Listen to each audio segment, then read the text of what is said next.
السلام عليكم، ازيكم يا حبايبي؟ عاملين ايه؟ ربنا يجعل نهاركم هادي ونادي وكله خير وسعاده وحب عليا وعليكم يا رب. شوفوا بقى كتاكيتي، انا الوصفه اللي هعملها دي يعني انا اتشديت لريحه الصلصه دي وانا ماشيه من محل بيعمل مكرونه بيحط صلصه عليها كده عجيبه. فدخلت الاول كلت عنده، وبعد ما كلت عرفت ايه بقى وصفه الصلصه. خليكم معايا كده، هتبصوا وصفة الصلصة دي اللي هتعملها اقسم بالله هتدعيلي وهتفتكر لما بتبقي معدية كده من قدام محل بيبيع مكرونة بالصلصة. بصوا حطيت كوباية زيت عشان بس ما طولش معاكم في الفيديو. ادي كوباية الزيت، لما سخرت حطيت 3 بصلات مقطعهم تقطيع كده تقطيع كبير كده زي ما انتوا شايفين كده. بس انا هخلي البصله دي تحمر زي ما اكون كده هحطها على وش كشري بصاره. هخليها تحمر ما تبقاش بني، تبقى ذهبي، وهقول لكم ليه. بس اقسم بالله الوصفه دي يعني مش قادره اقول لكم، ريحه الصلصه دي شدتني قوي. ولما دخلت شوف يعني كلت، قعدت اقول يا ربي هي مالها حمرا قوي كده ليه؟ هو صاحب المحل ده بيحط طماطم كتير قوي كده يعني؟ اتري ولا بيحط طماطم كتير ولا حاجه. انا هقول لكم الغمقان ده كان سببه ايه، والريحه الحلوه دي سببها ايه. بصوا بقى البصلايه لما احمرت قوي اهي انا بطلعها، بس بخلي الزيت مكانه عشان هعوزه، ما تخافوش. خلوكم بس معايا كده، واللي اول مره بيشوفني يشترك في القناه، وما تنسيش اللايك الجميل ودعوه حلوه. اوعي تنسي دعوه حلوه والاشتراك في القناه واللايك الحلو. يلا بصوا بقى يا كتاكيتي، انا حمرت البصله لما حرمشتها خليتها ذهبيه، وهلمها كلها بقى من الطاسه اللي فيها الزيت.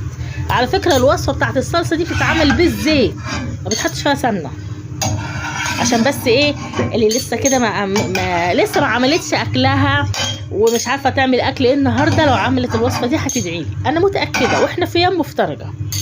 بصوا بقى، انا خلاص حمرت البصل كده خليته ذهبي وشلته من الزيت اهو، حمرته اهو، شايفينه؟ ماشي، ادي الزيت اهو موجود في الطاسه. هاجي جايبه بقى في الزيت ده حطاه معلقه كبيره سكر.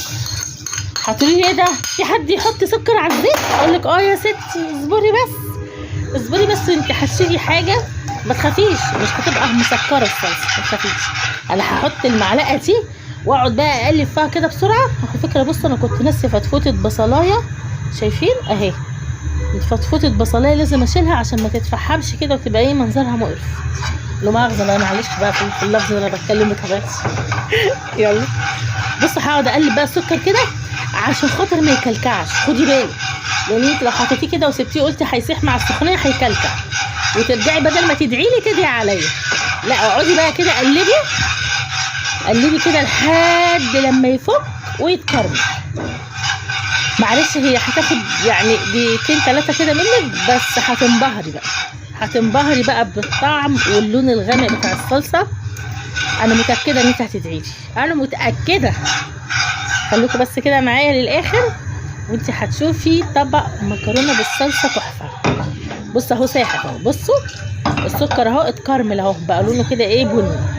هنيجي حاطه بقى معلقه الصلصه دي عليه، هي معلقه بس، معلقه كده عليه، وهقلب بقى اخليها كده تغلي مع معلقه السكر اللي هي سخنه.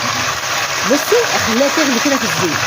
وبكرر لكم تاني يا كتاكيت، الوصفه دي بتتعمل بالزيت مش بالسمنه، عشان مفيش واحده تعملها بالسمنه وتطلع مش حلوه. خليكم مركزين في كل الجمله بقولها، لان الصلصه ديت مش قادره اقول لكم ريحتها تحفه بجد. يعني اكيد كلنا جربنا ناكل مكرونه بالصلصه من اي محل في وسط البلد مشهور، وبنبقى هنموت ونعرف الصلصه دي معموله ازاي، التسبيكه دي معموله ازاي. انا بقى يعني اتجازفت وربنا اكرمني وعرفت السر. بصوا، وادي كوبايتين طماطم، بس الطماطم دي ما تضربهاش قوي، يعني ما تخليهاش ناعمه قوي، وهقول لك ليه. خليكي بس معايا للاخر وهتعرفي ليه. بصوا اهو، معلش بقى عندي برد. لو انت وصلتي معايا لحد كده، بصي بقى هسيبها بقى كده حطيت دلوقتي ايه معلقه السكر لما الكرمله، معاها معلقه صلصه، معاها كوبايتين طماطم مش مضروبين قوي، ماشي. وهسيبهم كده ايه لما يغلوا. وادي بقى ملح وفلفل، وهتحطي معلقه كمون. هتقولي ايه ده الكمون بيتحط على الصلصه بتاعتي؟ حطي معلقه الكمون يا ستي وملكيش دعوه، هتشوفي طعم وريحه ما اقولكيش، اسمعي بس كلام. هقلبها بقى كده لما تبتدي ان هي ايه يعني تغلي. شايفين اهي بدأت اهي تغلي، وبدأت بقى ايه احس كده ان هي تقلت اهي. شايفين؟ هاجي حاطه البصل اللي انا كنت محمراه عليها،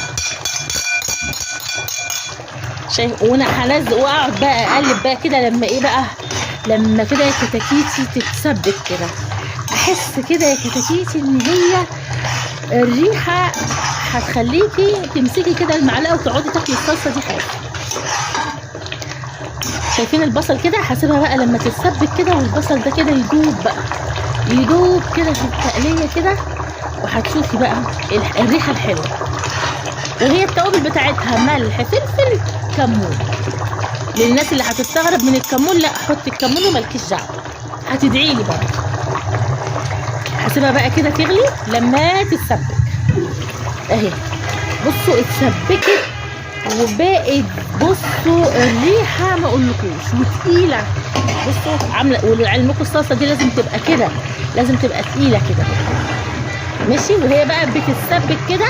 طبعا كنت انا طبعا ايه جبت كيلو المكرونه وسلقته، ومش مشكله ان انا اوريه لكم مسلوق لان انتوا كلكم بتعرفوا تسلقوا المكرونه. حطيت كده في كل ايه سلطانيه من دول كده، والله جايبه سلاطين زي اللي في المطاعم بالظبط، عشان احس كده ان انا قاعده في مطعم مش قاعده في البيت. وبعد كده بقى حطيت ايه حبه مكرونه كده في كل سلطانيه، ماشي. وايه وهاجي بقى دلوقتي بقى جايبه الصلصه كده حطها على الوش. شايفين؟ ما اقولكوش بقى احلى طبق مكرونه بالصلصه في البيت، شغل مطاعم يا باشا، زي اللي بتبقى بره بالظبط، بس اللي في البيت كمان. يعني انا بيتهيألي ان احنا في البيت بنبقوا بصي يعني حاجه في البيت، حاجه كده في البيت انت عاملاها في البيت بطعم المطاعم والريحه اللي بتبقى نفاذه. لان الناس دي دايما بتعتمد على انك تكوني معديه من قدام محل من دول، انك تشم الريحه تنجذبي فتخشي تاكلي. فده اللي كان يعني. بصوا انا عامه كلنا بنعرف نعمل صلصه في البيت ونعمل مكرونه وبالصلصه وعادي، بس الطريقه دي لفتت نظري قوي قوي قوي قوي، فحبيت ان انا اعملها لهم النهارده. وربنا يجعل لكم كله خير وسعاده وهنا يا رب عليا وعليكم يا رب.